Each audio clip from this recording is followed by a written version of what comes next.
नमस्कार, आपका स्वागत है। दोस्तों, क्या आप भी सुबह 8 बजे के बाद स्नान करते हैं या उससे पहले करते हैं? तो आपको भगवान विष्णु ने देवी लक्ष्मी और गरुड़ जी को स्नान करने के विषय में जो रहस्य बताया है, उसे अवश्य ही सुनना चाहिए। स्नान कब करना चाहिए, कैसे करना चाहिए, स्नान करते समय कौन सा मंत्र बोलना चाहिए, नहाने के पानी में किस दिन क्या डालना चाहिए, तथा स्नान के बाद सबसे पहला काम क्या करना चाहिए जिससे जीवन में सकारात्मक ऊर्जा का प्रवाह बढ़े, दुख दरिद्रता का नाश हो जाए और सुख समृद्धि में वृद्धि हो जाए। तो स्नान के सभी शुभ फलों को प्राप्त करने के लिए स्नान की सही विधि क्या है? भगवान विष्णु ने स्नान करने के विषय में बताया है कि स्नान कोई देह को स्वच्छ करने मात्र वाली क्रिया नहीं है, इसके सहस्र लाभ है। यदि सही विधि से स्नान किया जाए तो मनुष्य जीवन में कभी रोगी नहीं होगा, कभी दुखी नहीं होगा और कभी दरिद्री नहीं रहेगा। तो चलिए बिना देरी किए आपको बताते हैं भगवान विष्णु ने स्नान के विषय में कौन सा महत्वपूर्ण ज्ञान देवी लक्ष्मी और गरुड़ जी को दिया है। दोस्तों, एक बार क्षीर सागर में शेषनाग की शया पर भगवान विष्णु और देवी लक्ष्मी विराजमान थे। उसी क्षण आकाश मार्ग से विंता पुत्र गरुड़ वहां आ पहुँचे। पक्षीराज गरुड़ ने दूर से ही भगवान विष्णु और माता लक्ष्मी के दर्शन करते हुए विनम्रता पूर्वक प्रणाम किया और समीप पाए। भगवान विष्णु ने मृदु मुस्कान के साथ आंखें खोली और गरुड़ का स्वागत किया। गरुड़ ने हाथ जोड़कर कहा, हे प्रभु नारायण, हे माता महालक्ष्मी, आपको कोटि कोटि प्रणाम। भगवान विष्णु ने प्रेम पूर्वक गरुड़ से पूछा, गरुड़, तुम्हारा स्वागत है। तुम्हारे चेहरे पर शंका दिखाई पड़ रही है, बताओ तुम्हारी शंका का क्या कारण है? गरुड़ उत्सुकता पूर्ण स्वर में बोला है, प्रभु, मैं अभी अभी पृथ्वी लोक का भ्रमण करके लौटा हूँ। वहाँ मैंने अनेक मनुष्यों को देखा जो प्रतिदिन स्नान करते हैं, फिर भी दुखी और क्लेश पूर्ण जीवन जीते हैं। वे मनुष्य प्रतिदिन प्रातः स्नान करते हैं, फिर भी उनके दुख दूर क्यों नहीं होते? उनके दुखी रहने का क्या कारण है? कुछ क्षण रुककर गरुड़ ने दूसरी जिज्ञासा प्रकट किया, हे प्रभु, कृपया मुझे यह बताइए कि स्नान करने की सर्वोत्तम विधि क्या है? मनुष्य को स्नान कब और कैसे करना चाहिए? फिर गरुड़ ने माता लक्ष्मी की ओर देखकर कहा, हे माँ लक्ष्मी, पृथ्वी लोक में अनेक स्त्रियां नित्य प्रतिदिन स्नान कर आपकी पूजा अर्चना करती है, किंतु फिर भी उनके घर में आपका वास नहीं होता। उनके जीवन में दरिद्रता और अशांति बनी रहती है, ऐसा क्यों? गरुड़ के मुख से एक के बाद एक प्रश्न सुनकर भगवान विष्णु मंद मंद मुस्कुराए। माता लक्ष्मी ने भी गरुड़ की जिज्ञासा को सराहना भरी दृष्टि से देखा। भगवान विष्णु गंभीरता से बोले, हे पक्षीराज, तुम्हारे सभी प्रश्न उचित है। तुमने अत्यंत महत्वपूर्ण विषय पर प्रश्न किया है। स्नान मानव जीवन का अनिवार्य कार्य है। स्नान से ही शरीर और मन की शुद्धि होती है और मनुष्य पूजा पाठ जैसे पवित्र कर्म करने के योग्य बनाता है। प्रतिदिन स्नान करना अत्यंत आवश्यक है, परंतु सही विधि और समय का पालन न करने पर उसका पूर्ण फल नहीं मिलता। मैं तुम्हारे सभी प्रश्नों का उत्तर दूंगा, किंतु सीधे उत्तर बताने से पहले मैं तुम्हें एक पावन कथा सुनाता हूँ। इस कथा को ध्यान से सुनो। इसमें छिपे ज्ञान से तुम्हारे समस्त संदेह दूर हो जाएंगे। गरुड़ जी ने उत्सुकता प्रकट करते हुए कहा, हे प्रभु, आपके मुख से इस कथा का श्रवण करना मेरा सौभाग्य है। कृपया मुझे वो कथा सुनाइए, मैंने इसे ध्यान से पूरा सुनूंगा। फिर भगवान विष्णु जी गरुड़ को वो कथा सुनाते हैं जो आज मैं आपको सुनाने जा रही हूँ। इस कथा को सुनने मात्र से ही समस्त तीर्थों में एक साथ स्नान करने का पुण्य मिलता है, इसीलिए आप इस कथा को ध्यान से पूरा जरूर सुनें। चलिए श्री नारायण और माता लक्ष्मी का नाम लेकर वो पावन कथा आरंभ करते हैं। प्राचीन काल की बात है। मध्य देश में एक अत्यंत सुंदर नगर बसा हुआ था। उस नगर में एक परम धनवान सेठ निवास करता था। उस सेठ के वैभव की चमक दूर दूर तक फैली थी। उसके महल जैसे घर में किसी भौतिक सुख की कमी नहीं थी। ईश्वर की कृपा से उसके हाथ 3 सुंदर कन्याओं ने जन्म लिया था। सेठ ने अपनी तीनों पुत्रियों को बड़े लाड प्यार से पाला। उनकी हर इच्छा पूरी की जाती। उन्हें रेशमी वस्त्र, आभूषण और सुख सुविधाओं से भरपूर जीवन मिला।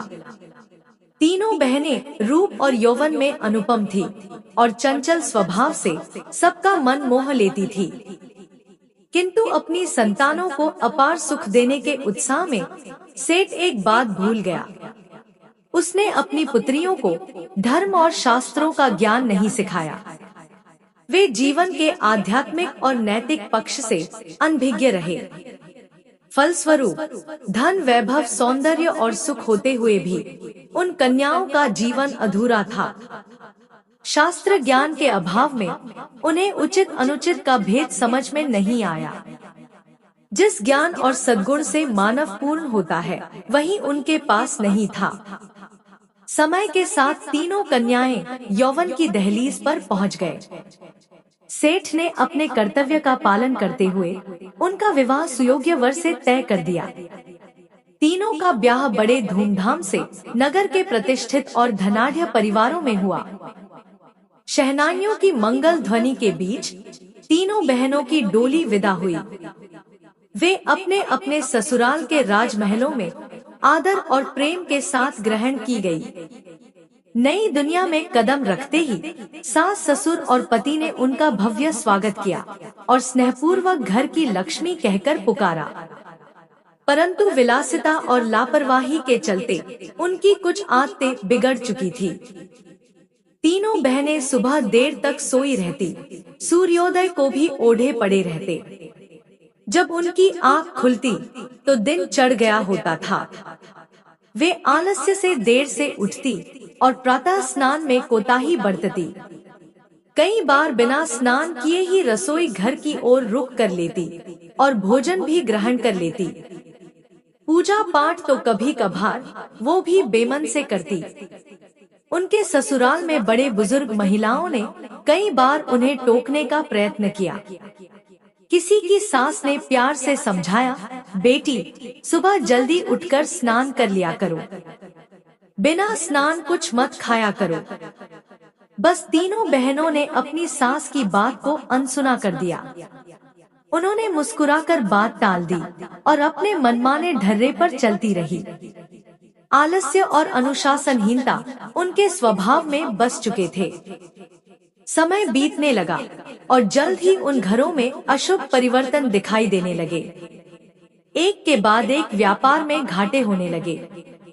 कभी माल की चोरी हो जाती तो कभी बड़ा निवेश टूट जाता। ऋण लेकर भी व्यवसाय संभाले नहीं संभल रहा था।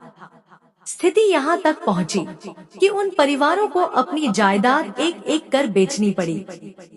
महलों के वैभव को त्याग कर अब वे साधारण झोपड़ी में रहने को विवश हो गए। परंतु वे तीनों बहनें तंगहाली और कष्टमय जीवन सहने को तैयार नहीं थी। झोपड़ी में उनका मन बिल्कुल नहीं लगा।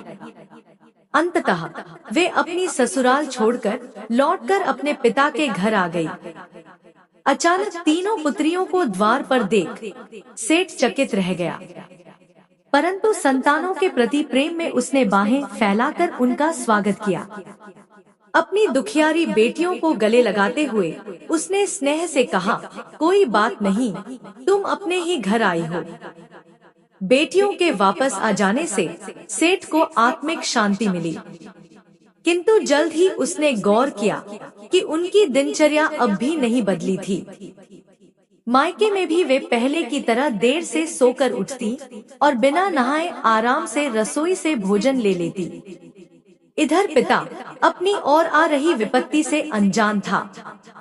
कुछ ही समय में सेठ के व्यापार में भी अजीब कठिनाइयां आने लगे। सौदे विफल होने लगे, बाजार में उसकी विश्वसनीयता घटने लगी और धन हानि का सिलसिला शुरू हो गया। दिनों दिन हालत बिगड़ती गई। सेठ अचरज में था कि ऐसा कैसे हो रहा है। उसके समृद्ध व्यापार में हानि ही हानि हो रही है। उसे समझ नहीं आया कि यह अनर्थ किस कारण घट रहा है। अंततः हताश होकर सेठ ने ईश्वर का स्मरण किया। रोज की चिंताओं ने उसे तोड़ दिया था। एक रात वह सितारों भरे आकाश की ओर देखकर बोला, हे प्रभु, यह कैसी विपत्ति है। मेरा तो सब कुछ उजड़ता जा रहा है, कोई राह दिखाओ। उसकी आंखों से आंसू टपक पड़े। उस दुख भरी पुकार के कुछ ही समय बाद एक दिन सेठ के द्वार पर एक दिव्य तेजस्वी साधु पधारे। साधु के वेश में कोई और नहीं बल्कि स्वयं पालनहार भगवान विष्णु थे, जो सेठ की विपदा हरने मानव रूप में आए थे। साधु के रूप में उनके मस्तक पर जटाजूट सुशोभित थी। आंखों में करुणा का सागर लहरा रहा था। उनकी देह से एक दिव्य आभा प्रस्फुटित हो रही थी। जैसे ही सेठ ने उन्हें देहरी पर देखा, उसके मन को एक अनूठी शांति का अनुभव हुआ। सेठ भागा हुआ आया और श्रद्धापूर्वक साधु महाराज को भीतर आमंत्रित किया। आदर पूर्वक उनके चरणों को प्रणाम कर आसन दिया और स्वयं हाथ जोड़कर विनीत भाव से सामने खड़ा हो गया। साधु ने प्रेम पूर्वक उसका अभिवादन स्वीकार किया। साधु ने तुरंत एक ताम्र पात्र में जल लाकर उनके चरण धोए। उस जल से उठती पवित्रता मानो समस्त घर में फैले गए हो। सेठ ने भरे मन से कहा, स्वामी, आपने मेरे द्वार पर आने का कष्ट किया, मेरा जीवन धन्य हो गया। दिव्य पुरुष ने सेठ के मुख की उदासी को ताड़ लिया और स्नेह भरे स्वर में पूछा, वत्स, तुम्हारे चेहरे पर चिंता की रेखा स्पष्ट है, मुझे अपने हृदय का दुख बताओ। सेठ का जैसे बांध टूट गया। उसने अवरुद्ध कंठ से अपनी आपबीती सुना डाली। स्वामी, कभी मेरा घर धन धान्य से भरा था। 3 पुत्रियों के विवाह धूमधाम से किए, पर उनके ससुराल में प्रवेश करते ही वहां विपदा आ गई।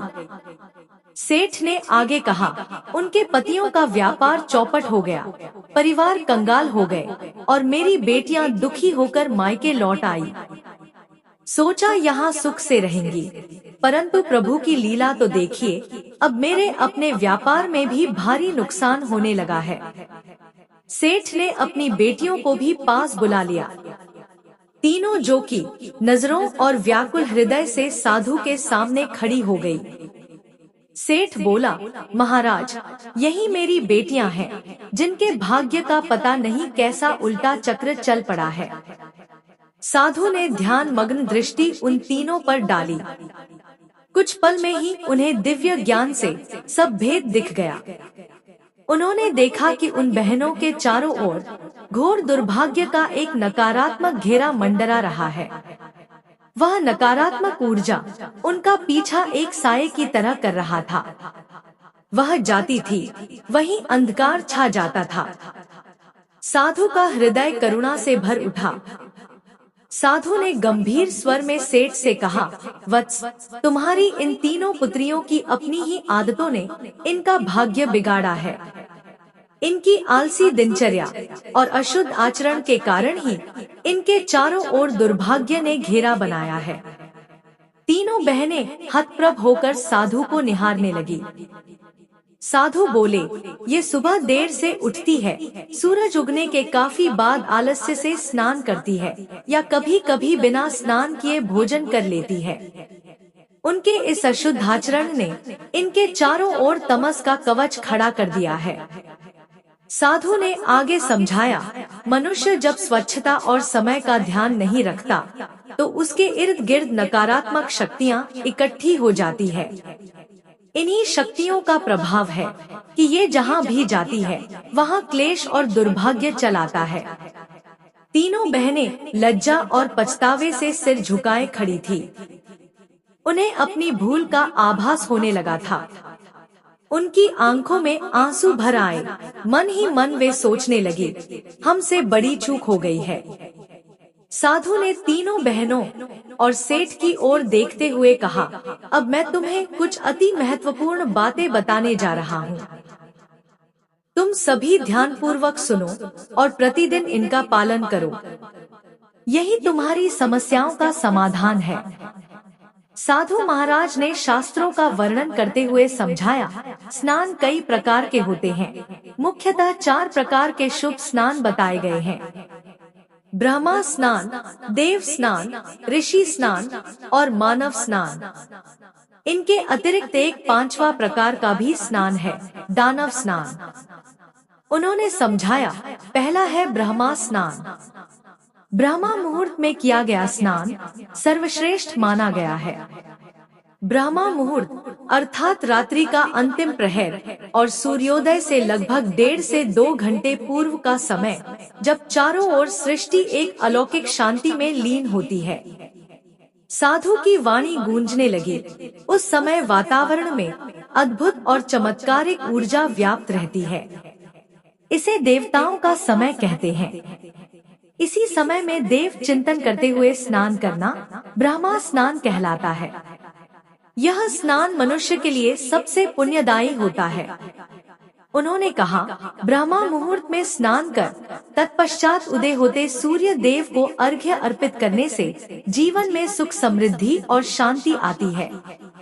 उस जल की हर बूंद मानव तन और मन को ताजगी और सकारात्मक ऊर्जा से भर देती है।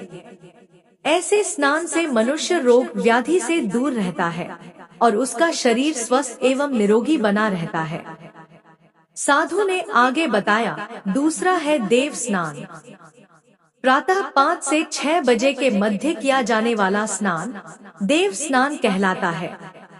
इस बेला में सभी पवित्र नदियां, गंगा यमुना आदि का स्मरण करते हुए जल में डुबकी लगानी चाहिए। उन्होंने समझाया, इस समय स्नान करने से मानव के शरीर में सकारात्मक ऊर्जा का संचार होता है। जल के प्रत्येक स्पर्श के साथ शरीर की सारी नकारात्मकता धुल जाती है। तन ही नहीं, मन भी शुद्ध और पवित्र हो जाता है।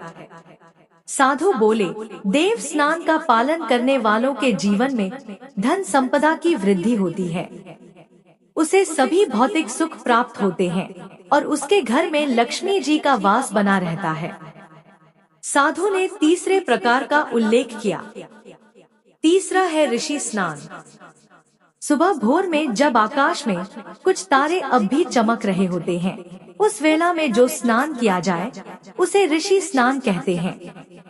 यह भी एक श्रेष्ठ स्नान है जो मानसिक शांति प्रदान करता है। इस समय स्नान करने से चिंताएं और विकार जल के साथ बह जाते हैं और मन निर्मल हो जाता है। साधु ने आगे कहा, चौथा है मानव स्नान। सुबह 6 से 8 बजे के बीच अर्थात सूर्योदय के समय या उसके तुरंत बाद जो स्नान किया जाए उसे मानव स्नान कहा गया है। उन्होंने कहा, यह स्नान भी शुभ फलदायी माना जाता है। इस समय स्नान करने से शरीर दिन भर ताजगी और स्फूर्ति और सकारात्मक ऊर्जा से भरा रहता है। यह ऊर्जा मनुष्य को हर कार्य उत्साह के साथ करने की प्रेरणा देती है। साधु का स्वर अब गंभीर हो उठा, परंतु यह भी ध्यान रखने योग्य है कि सूर्य निकलने के 2 पहर बाद तक भी जो स्नान नहीं करता उसका स्नान दानव स्नान की श्रेणी में आ जाता है। उन्होंने चेताया, सुबह 8 बजे के बाद किया गया स्नान अनुचित और अशुभ होता है। उस समय वातावरण में दैवीय ऊर्जा बहुत कम हो जाती है। ऐसे में स्नान करने वाले मनुष्य के तन मन में उत्साह और शक्ति का अभाव रहता है। साधु ने स्पष्ट शब्दों में कहा, जो लोग सूर्योदय के बहुत देर बाद तक आलस्य में पड़े रहते हैं और देर से स्नान करते हैं, वे दिन भर सुस्ती, क्रोध, द्वेष और चिड़चिड़ेपन से घिरे रहते हैं। आलस्य और अशुद्धि के कारण उनके शरीर में नकारात्मक शक्तियां घर कर लेती है और उनका दुर्भाग्य उनका पीछा करने लगता है। साधु ने सेठ की ओर देखकर कहा, तुम्हारी ये तीनों पुत्रियां प्रातः समय पर स्नान नहीं करती थी, सूर्योदय के बहुत बाद तक सोई रहती थी। इसी कारण इनके ससुराल की सारी समृद्धि नष्ट हो गई और अब इन्हीं की वजह से तुम्हारे घर की लक्ष्मी भी रूठ रही है। तीनों बहनों को अपने गलत आचरण का असली कारण अब समझ आ चुका था। वे रोते हुए साधु के चरणों पर गिर पड़ी। महाराज, हमसे भूल हो गई है, हमें क्षमा करें, हमें उचित मार्ग दिखाइए।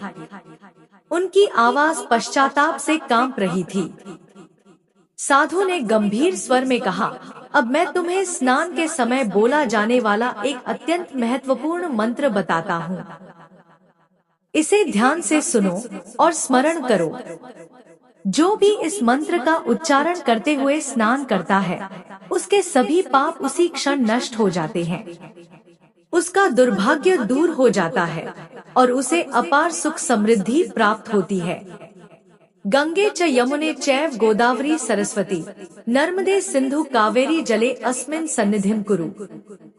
साधु ने मंत्र का अर्थ बताते हुए कहा, इसका भाव यह है कि हे पवित्र नदियों, गंगा, यमुना, गोदावरी, सरस्वती, नर्मदा, सिंधु और कावेरी, आप सब स्नान के जल में सन्निधि विराजमान हो। साधु मुस्कुराते हुए बोले, इस मंत्र का उच्चारण करते हुए स्नान करने से ऐसा पुण्य मिलता है मानो मनुष्य ने सभी तीर्थों में स्नान कर लिया हो। सभी पाप धुल जाते हैं और सौभाग्य का उदय होता है। भगवान विष्णु रूपी उस सिद्ध साधु ने स्नान के महत्व की यह कथा सुनाकर और समस्त विधियां समझाकर सेठ और उसकी पुत्री को मार्ग दिखा दिया था।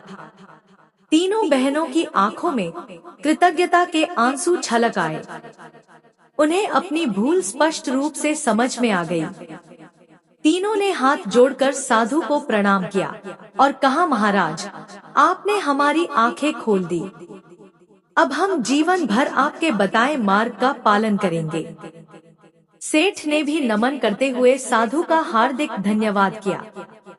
साधु रूप में आए प्रभु ने प्रसन्न होकर तीनों को आशीर्वाद दिया, सदा सुखी रहो, तुम्हारे घर में पवित्रता और लक्ष्मी का वास सदा बना रहे। सेठ ने पुनः उनके चरण छुए। पल भर में ही वह दिव्य साधु आंखों से ओझल हो गए। सेठ समझ गया कि स्वयं नारायण उनकी सहायता को आए थे। इसके पश्चात तीनों बेटियां अपने अपने ससुराल लौट गईं। इस बार वे नव जीवन के संकल्प के साथ गई थी। उन्होंने प्रभु द्वारा बताए गए स्नान के नियमों का कठोरता से पालन शुरू कर दिया। अब रोज ब्रह्मा मुहूर्त में ही उनकी आंखें खुल जाती। निद्रा त्याग वे तुरंत पवित्र नदियों का स्मरण करते हुए स्नान करती। स्नान के पश्चात उदय होते सूर्य को ताम्र पात्र में जल भर अर्घ्य देती और श्रद्धा से भगवान का स्मरण करती। नित्य प्रातः स्नान से उनका शरीर और मन पवित्र हो गया। जो काली छाया उनके पीछे लगी थी, वह धीरे धीरे पूरी तरह मिट गई। घरों का वातावरण फिर से शांत और सकारात्मक होने लगा। धीरे धीरे उनके पतियों के डूबते व्यापार को फिर से सहारा मिलने लगा। जिन सौदों में लगातार हानि हो रही थी, वे अब लाभ देने लगे। घर में धन की बरकत लौट आई और खोया हुआ वैभव पुनः प्राप्त होने लगा। जो झोपड़ियां कभी अंधेरे और उदासी का अड्डा बन गई थी, वहां अब दीपक की ज्योति फिर से चमक उठी। परिवारों में प्रसन्नता लौट आई।